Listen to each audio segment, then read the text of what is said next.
Hey everyone, and welcome back to the channel. And today I want to talk about the situation developing on the news in which the term BAME is going to be replaced from the lexicon, especially used in the political spaces, and instead they're going to use the term ethnic minorities.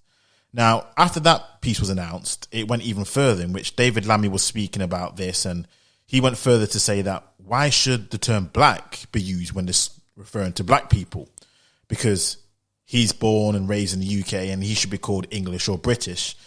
And in that call, he had a caller, it was a white caller, a white English caller, who disagreed with him because he said that David was clearly, even though he may call himself British, there's a clear difference between him because of his heritage, his background. Of course, you can visually see that, as opposed to someone like her who's English. Now, I'm just going to play you a small clip of that conversation, just in case you haven't seen the footage, and then I'm going to give my thoughts. You keep saying that you are African Caribbean, which is fine. But how can you be African Caribbean and English? I couldn't be African. I'm English, but I certainly could not call myself African Caribbean. You could be Irish, though. You could have Irish. No, I'm not Irish. Yeah, I'm but not you could Scottish. be. You could be. No, I'm not.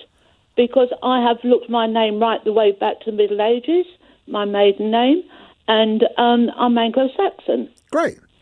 But you will never be English. You are African Caribbean. So, a lot of people seem to be in agreement with David Lammy and the whole concept. But in my opinion, and my thoughts on this will be the biggest backfire that could ever happen in our history if this was to happen and go down. Because, and I'm actually even surprised that someone like David Lammy, of all people, who loves to race bait, he's always been known for this, to talk any single second he can do, to actually clearly decide that this is only an issue that affects black people. He loves to talk about how the struggles that black people face in particular, as opposed to saying we're all one and the same. So I was actually kind of surprised that he said this, considering what his whole mantra has been about this whole time he's been an MP in Tottenham North, I believe. And people will say, you know, well, surely if we remove the term black and all the kind of other stuff, and we all come under the umbrella with all the same kind of people, that all these things which David Lammy's been talking about and, you know, all the rest of them will change overnight. And I'm like, my response is no, it won't. And I just have to clear this up as well before I get into why that isn't the case, because I'm hearing this a lot recently about the concept of the term black, about how the term black didn't exist until slavery, and which is why it's a redundant term. And I'm going to say this because it's a very simple reason why. And it has nothing to do with any sort of derogative way the word black is. I mean, that's just something new that we keep putting on ourselves, because white people don't see white as being derogatory at all. And it's because of this. Most groups before slavery, if you know the landscape of the world at that time, most groups wouldn't have had the ability to travel like we do today. So most groups, based on their skin color, because you have to be in a certain region to be able to survive, and your skin color normally dictates that, they would have been situated in the same region of the world. Therefore, guess what? The idea of a different color in the terms of race, how we see it today, wouldn't have even existed. It wouldn't have even been relevant, because we would have never had, like we have today, so many different cultures living in the same country. So let me explain. Go back to Africa before slavery. Again, boats, people really couldn't move all that far. People were migrating around the same type of place. And for the most part, people didn't know the world that we do know today. Everyone's black. Everyone looks the exact same shade. So what would a Nigerian, a Ghanaian, and a Kenyan say to each other? I'm black. And you say, I'm black, I'm black. We know you're black. It's a redundant term. It wouldn't have been used because that's not what people would have done to distinguish themselves. It would have been like, no shit. So what would they have done? Like the Europeans. The Europeans would have said at that time, when it was all bunched in Europe, oh, I'm white, you're white, you're white. Yeah, we know this. That wasn't the distinguishing factor. What was it though? It was either a language associated with their nationality, again, French, German, Spanish, Nigerian, Ghanaian, Kenyan. It would have been maybe a tribe, or whatever they would label themselves to let people know who I am. The term black or white at that time wouldn't have been even irrelevant until, guess what? They realized, hold on, the world's bigger than Europe. Hold on, the world's bigger than this. The world's bigger than that. And guess what happens when I go to that part of the world? There are people who clearly, and I mean this, clearly don't look like us.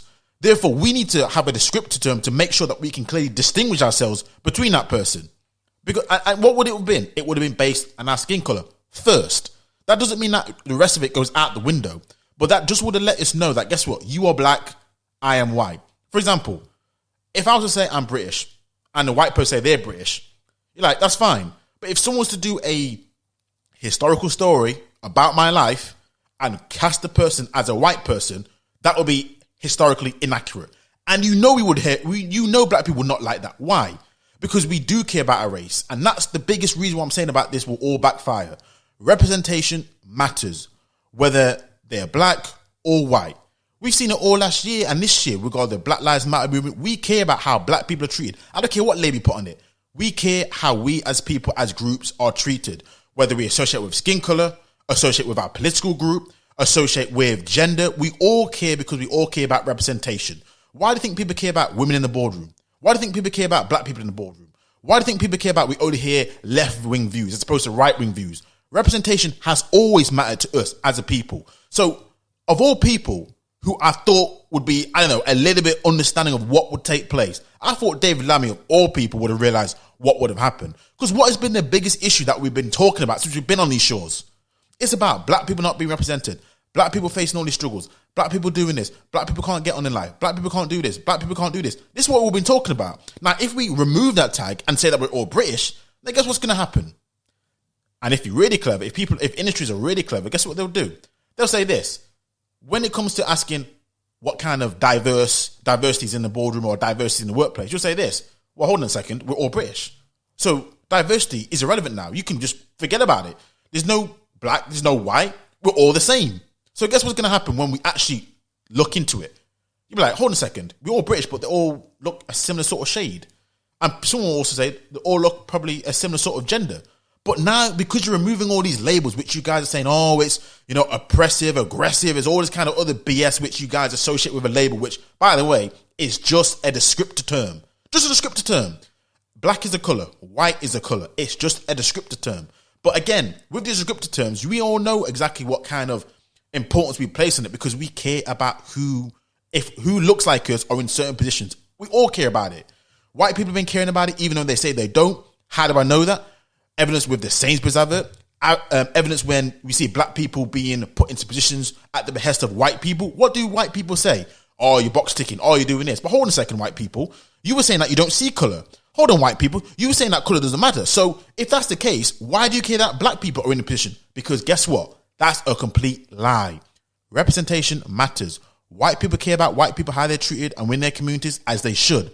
Black people care about how they're treated and about representation as they should. Representation has always mattered. So removing labels is actually going to do more harm to black people than I'm pretty sure he could even think about. And I almost liken it to this, the whole transgender movement that's taken place, in which men have been saying that the moment we knew that this was going to take place, be careful women, this is going to hurt you more than you think it is going to be, and they keep pushing it through. And guess what's happening? Because they're reducing gender now to a feeling or some sort of social thing as opposed to a biological term. Because who's the one suffering due to this in life? It's not the guys. How do we know this? Look at the field of sports. Biological men who identify as women are breaking this, pissing on record after record, even after we can all clearly see what the reason is. We can clearly see it. But again, because this whole label, we can't label anything, we can't say anything, blah, blah, blah. Guess what's happening now? With men, I'll be honest with it, men who can't even make the men's team on whatever sport it is, they're now identifying as women and they're getting on team and breaking all these records. And people can't say anything of it, even though we know there's a fundamental difference between the two. And this was all done because the idea of gender is nothing but a label. It's nothing but a label. Now, gender is nothing. Gender is nothing but a label. Now, I know people argue because, my example is not 100% relevant to this case. And they'll say, well, that example is different because it's gender specific and there are clear differences between men and women. Whereas when it comes to race, aren't we all the same? And I'm going to respond to you and say, are you sure? Now, I'm going to tread carefully on this because I've been doing some research on this topic and it does need to be addressed.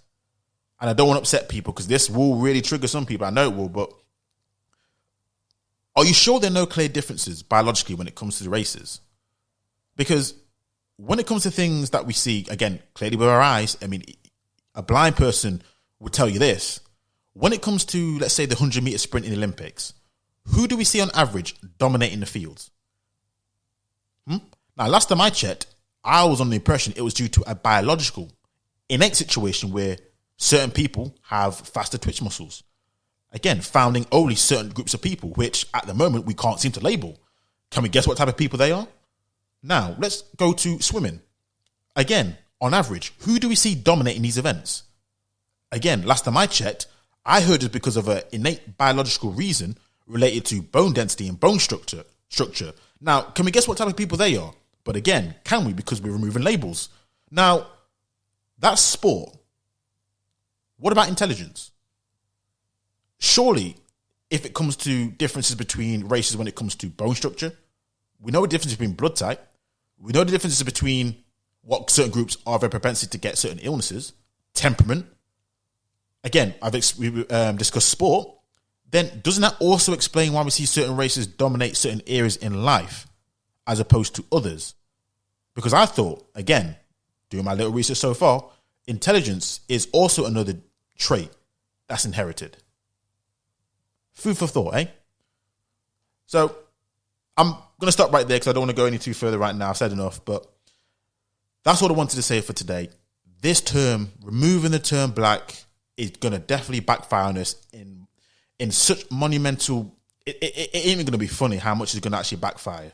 But let me know your thoughts on this. I'm happy for you to add your opinion or your disagreements with me. Let me know in the comment section below. Until next time, I'm out.